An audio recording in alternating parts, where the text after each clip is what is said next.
À cette époque-là, il y a quelques murmures, il y a quelques révélations, il y a quelques fuites relativement à ce mariage-là. Les gens commencent à entendre que M. Laurent Gbagbo a pu ou a épousé une seconde femme, mais ça reste au stade des rumeurs. Les choses vont se concrétiser, pour ne pas dire s'amplifier, dès 2002. Parce que en cette année de 2002, le mariage traditionnel va produire un fils du nom de David El Raïs, qui est resté surnommé Ismaël par beaucoup de personnes. Et la légende nous permet de comprendre que le surnom Ismaël qui lui est donné, qui n'est pas en réalité son vrai nom, c'est un surnom qui dans la Bible démontre l'enfant qui est conçu hors mariage dans le cadre de l'histoire d'un homme important dans la Bible, du nom de Abraham. Ce surnom est donc provenu de la volonté de Madame Simone. C'est elle qui aurait donné ce surnom-là. Cette information, on l'a reçue en off pendant qu'on faisait des enquêtes de témoignages sur l'histoire. Faut donc croire que le jeune David El Raïs Gbagbo a donc été surnommé en ce sens-là. Mais dès 2002, il y a le premier fils suite à cette union juste un an plus tard. C'est donc dans la foulée que Madame Simone Hervé Gbagbo va apprendre la nouvelle. Choquée,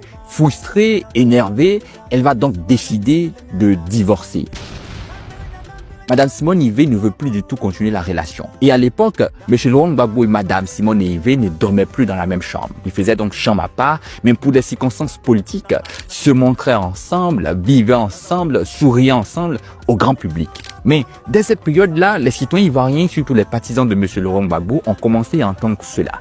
Ils étaient également furieux, ne comprenaient pas, n'acceptaient pas comment est-ce que M. Laurent Gbagbo et pourquoi d'ailleurs a pu se marier à une autre femme. D'autant plus que il a toujours été avec Madame Simone Hervé. Ils seront donc en colère, offusqués, mais un peu plus tard, ils ont surnommé Madame Nadiani Bamba, Nadi Bamba, donc abrégé son nom de façon publique. Mais il y aura un autre surnom, la petite maman ou la petite femme qui sera donnée à la jeune demoiselle. Parce que, faut le rappeler, comparé à M. Laurent Gbagbo qui est dans la cinquantaine, elle n'avait que 27 ans l'année du mariage, 28 ans l'année de l'accouchement. Madame Nadi Bamba est désormais impliquée, connue par le grand public, quand bien même ça reste officieux. Mais elle va se positionner dès cette période-là. Parce que elle lance un groupe de communication, de médias, du nom de Groupe Cyclone. Dans le groupe Cyclone, elle va également lancer Le Temps, qui est un journal, un quotidien, qui va être pro-Gbagbo, pro-FPI. Donc, qui jouait à l'époque le rôle joué par les activistes aujourd'hui.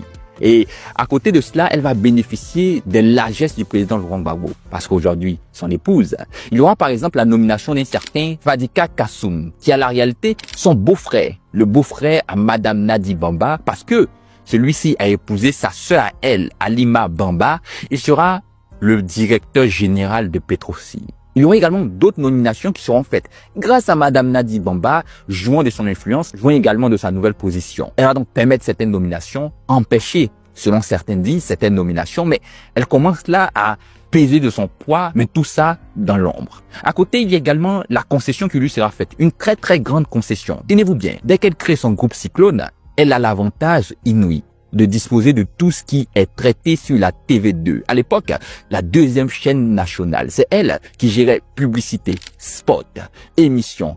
Elle gérait presque tout au niveau de la TV2. Mais une chose qui est très importante et à noter, la jeune demoiselle Nadi Bamba ne va jamais en rivalité avec Madame Simone. Jamais. Elle reste dans son coin, tire les ficelles si elle peut, se comporte comme elle doit, mais ne va jamais en rivalité parce que elle était et elle a toujours été admirative du combat de Madame Simone avec Monsieur Laurent Gbagbo. Elle, quand elle voit Madame Simone, c'est un grand respect. Mais à côté, au-delà de ce respect, elle est sa rivale. Donc, beaucoup de questions peuvent subsister ou se poser à partir de cet instant. Mais le fait est que, dans son comportement, elle n'a jamais été dans le sens de rivalité aiguë. Contrairement à Madame Simone, qui n'acceptait pas, qui n'était pas du tout désireuse de sentir cette jeune demoiselle, qui allait même jusqu'à dire que son mari, le président Laurent Gbagbo, était sous influence de gris-gris, de pouvoir étranger, de pouvoir mystique. Elle organisait même des moments de prière pour la délivrance de son mari, parce que, faut le rappeler, Madame Simone, c'est une femme de prière qui est vraiment impliquée dans les activités spirituelles. Ainsi donc, on avait la rivalité pour elle, Madame Simone,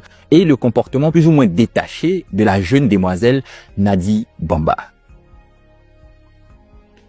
La relation va continuer et Nadi Bamba est dans l'ombre, gérant ses activités ici et là, jusqu'en 2004. C'est là qu'elle va faire la rencontre d'un jeune du nom de Charles Blé Goudé. En fait, cet homme, c'est celui-là qui dirige les Patriotes. C'est un leader charismatique, qui n'avait rien à envier, pour ne pas dire qu'il n'a rien à envier, qui est très proche de M. Laurent Gbagbo, mais aussi, pour ne pas dire plus ou moins proche de Madame Simone, avec qui les relations ne sont pas vraiment prononcées, parce qu'il n'est pas réellement en contact avec elle, mais plutôt avec M. Laurent Gbagbo, avec qui il fait tout mais mobilise, galvanise pour lutter en faveur de l'homme.